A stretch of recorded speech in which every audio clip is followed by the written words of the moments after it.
Eu sou a voz de uma geração. Não, também não. Eu sou a voz de uma geração que disseram era individualista demais, independente, autoconfiante e desconfiada demais para idolatrias. Eu sou a voz da geração X e tenho uma novidade. Nós amadurecemos e hoje estamos no comando, colega, de empresas e até de governos. Mas, como diz o sábio tio Ben, grandes poderes trazem grandes responsabilidades. E nós nunca tivemos tantas. A geração X está ensanduichada em um verdadeiro cheeseburger entre os experientes, dedicados e conservadores baby boomers e os revolucionários millennials, que cá entre nós prometeram a revolução digital, mas entregaram a barbearia hipster. Não é surpreendente que as novidades proporcionadas pela geração digital sejam tão analógicas? Na verdade, não. Millennials só nasceram nesse mundo digitalizado. E os baby boomers entenderam ele. Mas eu criei o mundo.com. Então, por que a indústria da comunicação é tão obcecada por um jovem que tem pouco dinheiro no bolso e aversão ao consumo? É muito fácil viver de brisa comigo patrocinando o desapego. Mas esse patrocínio acabaria se eu desaparecesse do planeta da noite para o dia. Aliás, o mercado amanheceria sem seu principal consumidor. E as empresas, sem seus líderes, se transformariam em enormes playgrounds. A economia entraria em colapso, falindo indústrias inteiras, da farmacêutica, do entretenimento, todas, até as empresas de distribuição de energia. E sem eletricidade, já viu. Os mais velhos sucumbiriam sem cuidados básicos. E os mais novos, que não morressem de tédio, sem as redes sociais, morreriam de fome, sem seus moderníssimos aplicativos de delivery de comida. Em 5 anos, a vegetação cobriria completamente todas as estradas. E 1000 anos depois, a Terra não teria vestígio da humanidade, a não ser pelo que de mais resistente ela conseguiu criar. A muralha da China, as pirâmides do Egito e o Keith Richards. Já pensou? Eu já. E justamente por isso, acho que está na hora de ser reconhecida e valorizada pelo que eu realmente sou. E eu não sou apenas a geração X. Eu sou o X da questão. Vamos falar sobre essa questão? E para começar tudo isso, eu peço que vocês recebam o presidente do Grupo Abril, com vocês, Walter Longo.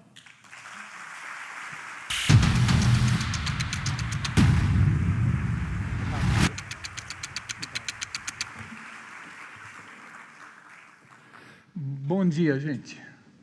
Bom dia, senhoras, senhores. Eu queria dizer que estou muito feliz, emocionado até de ver tanta gente aqui hoje que aceitou nosso convite para estar conversando sobre esse assunto que nós consideramos bastante importante e é bom sentir que vocês também acham importante.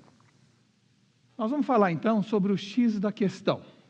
E por que a gente vai falar disso? Porque nos últimos 60 anos, a Abril tem sido uma organização que se posiciona como a indústria do conhecimento e, além de seus inúmeros veículos impressos, digitais, eletrônicos, a gente traz para o mercado sempre, procura trazer insights poderosos. Esses estudos, no fundo, buscam antever tudo o que está acontecendo e o que vem por aí, as tendências, para colaborar com o aprimoramento do mercado. Quem não se lembra das várias análises que fizemos sobre os jovens do dossiê MTV, ou sobre o empoderamento feminino, ou mesmo sobre a ascensão da classe C, quando ainda isso era uma realidade. Ver o consumo, encarar a saúde, forma de ver a felicidade, jeito de morar, ou seja, a Abril sempre foi uma empresa preocupada em trazer para o mercado insights, causas e discutir a realidade do mundo da mídia e da comunicação. Então, dando continuidade, no fundo, a essa missão, a gente acabou de realizar uma pesquisa, um estudo, que nós vamos dividir com vocês, que denominamos o X da questão. No fundo, é uma visão inédita sobre uma geração que ficou esquecida pela indústria da comunicação. Primeira coisa que nós vamos discutir é por que isso está acontecendo, quando começou, quem é a geração X, como eles se comportam, quanto, o que e como eles consomem. Esse é o objeto do nosso estudo de hoje. Para nós, mais que a exatidão, é fundamental avaliar as tendências e as nuances.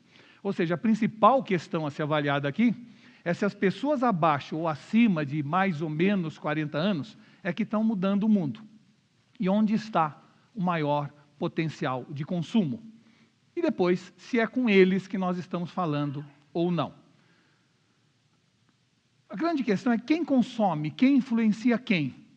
Isso que nós precisamos definir. E muitas surpresas nos esperam nessa apresentação de hoje. E por que isso? Porque a partir da década de 90, nós entramos numa nova era que chocou toda a humanidade, a chamada era digital. Naquela época, nós entendemos que os jovens eram os guias turísticos desse novo mundo. Eles eram fundamentais para decodificar para todos nós, das diferentes faixas etárias, o que era esse novo mundo. Foi criada, então, toda uma infraestrutura de comunicação com esse público. De certa maneira, eles eram os grandes influenciadores. Nossos olhos se voltaram, então, para esse grupo afluente que era o intérprete de uma nova realidade. Foi a época em que surgiu o Box 1824, o auge da MTV, onde nós mudamos a estética da comunicação, as causas, a busca dos porquês. Foi uma grande revolução de comunicação motivada por uma enorme transformação do mundo digital. Nós precisávamos de alguém que traduzisse esse novo mundo para nós. Foram eles, então, que decodificaram essa disruptiva realidade e introduziram novos hábitos. E, claro, a revolução não acontece quando a sociedade adota novas ferramentas, e sim quando ela adota novos comportamentos. E é isso que a gente precisava entender e aprender com esses jovens. Por isso era importante não falar através deles para atingir não somente eles, mas todo mundo. Só que até agora nós estamos tentando fazer isso. É como se aquilo que há 15 ou 20 anos atrás foi fundamental, continuasse essencial até agora. Na verdade, não há mais necessidade de um guia para nos mostrar esse novo mundo. No entanto, a gente continua vendo uma tirania dos millennials na estética, na moda, nas causas, nas manifestações da comunicação. Nós temos dado excessiva atenção aos millennials, criando quase uma ditadura estética e temática dirigida a eles. Hoje, a geração X é tão digital quanto a Y e muito mais propensa ao consumo. Mas nossa obsessão continua sendo falar com os millennials. E, aparentemente, hoje, todo mundo quer falar com os millennials. Há uma obsessão da gente tentar falar com os millennials. O que importa agora são os millennials. Millennials, no fundo, formam uma geração mimada e egocêntrica. São superficiais e cheios de certeza, não admitem contestação e trabalham muito mal com a contrariedade. Quem tem millennials em casa, de alguma maneira, identifica isso muito bem. Na vida profissional, eles querem que alguém dê um like por dia na sua performance. Não importa se a performance é positiva ou não. Essa necessidade de reforço permanente artificializa as relações corporativas. Há o que a gente chama hoje nas empresas de uma decoração regressiva, um ambiente para os millennials que precisa se inspirar no jardim de infância. O grande desafio é fazer tudo para eles não se entediarem. Essa é a nossa obsessão atual. Os millennials, no fundo, a geração atual dos jovens, não é?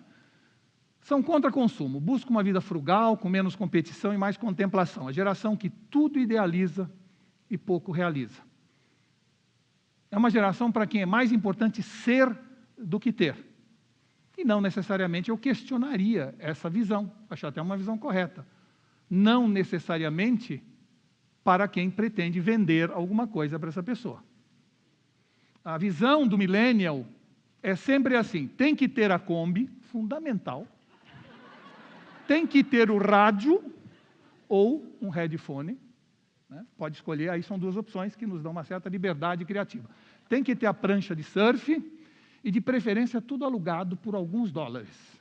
Agora, todo esse desprendimento com bens materiais poderia, e seria muito bom se isso tivesse ocorrido, se tivesse sido compensado com posses intelectuais crescentes, já que o importante não é ter, e sim ser. Nada mais longe da verdade. Ou seja, trata-se de uma geração de descuriosos com enorme fastio pela cultura e pelo conhecimento. Já que está tudo lá, quando eu precisar eu vou buscar. Não vou guardar nada na minha cabeça, para quê? Se está tudo lá quando eu quero. Só que não botando na cabeça não gera sinapse. Não gerando sinapse, eu não tenho ideias. Não gero insights. A verdade é que eles estão enxergando o mundo através de uma tela pequena, estão mais preocupados com o fim do mundo que com o fim do mês, porque o fim do mês nós estamos resolvendo, não é? Sempre dispostos a mudar o planeta, mas com preguiça de arrumar o quarto. Na tentativa de ser diferentes, acabam ficando todos iguais. Né?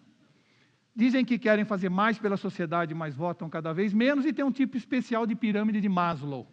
Né? Pizza, banda larga e sexo. Essa é a nova pirâmide de Maslow dos millennials. Por falar em sexo, são um pouco mais desligados em relação a esse tema. Segundo o Washington Post, 15% dos millennials entre 20 e 24 anos não têm relação desde os 18 e parece não se preocupar com isso. Prefiro assistir vídeos no YouTube e está entre as respostas mais frequentes.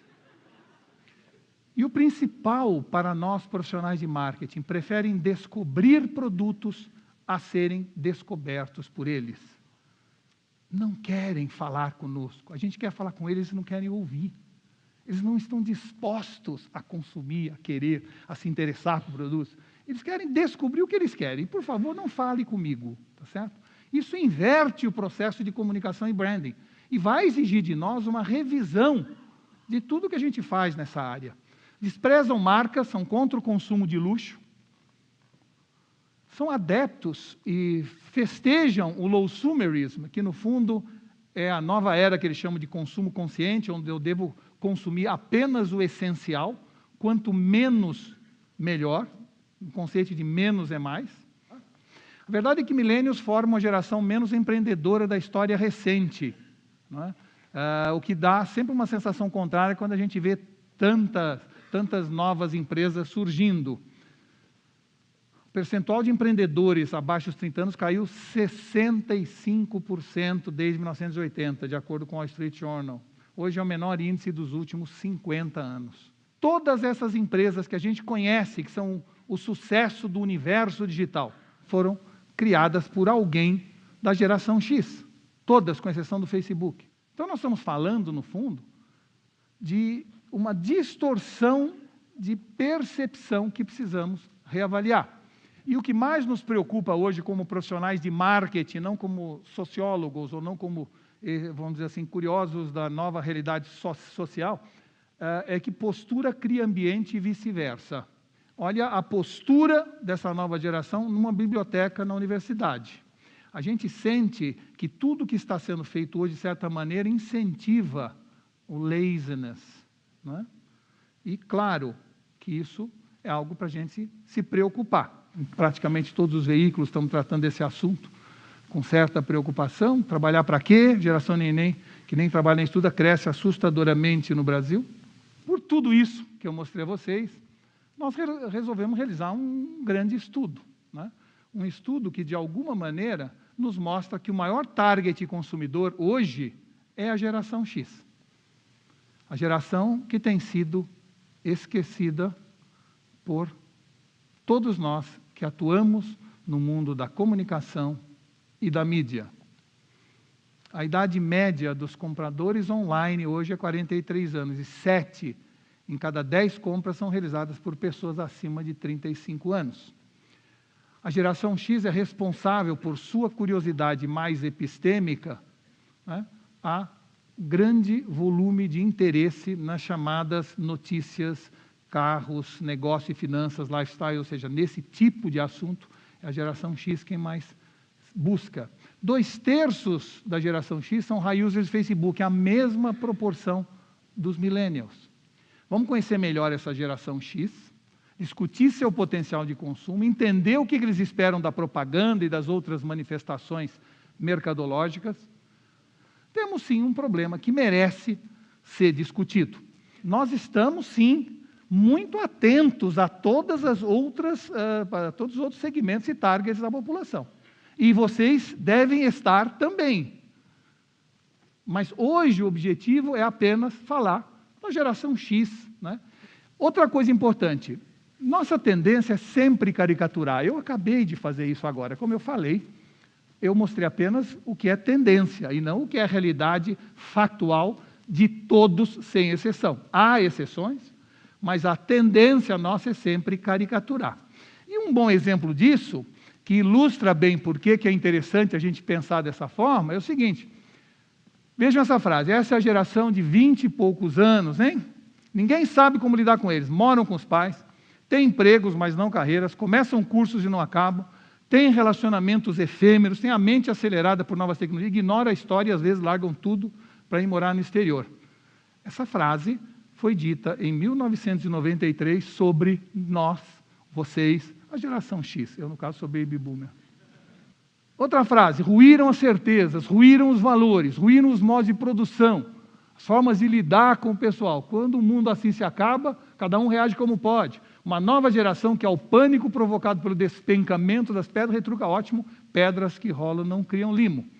Sobre a geração X, né, em 1998, pela revista Exame. E no exterior a mesma coisa. Eles são considerados cínicos, vagabundos e preguiçosos. Mas, apesar disso, estão indo ao trabalho.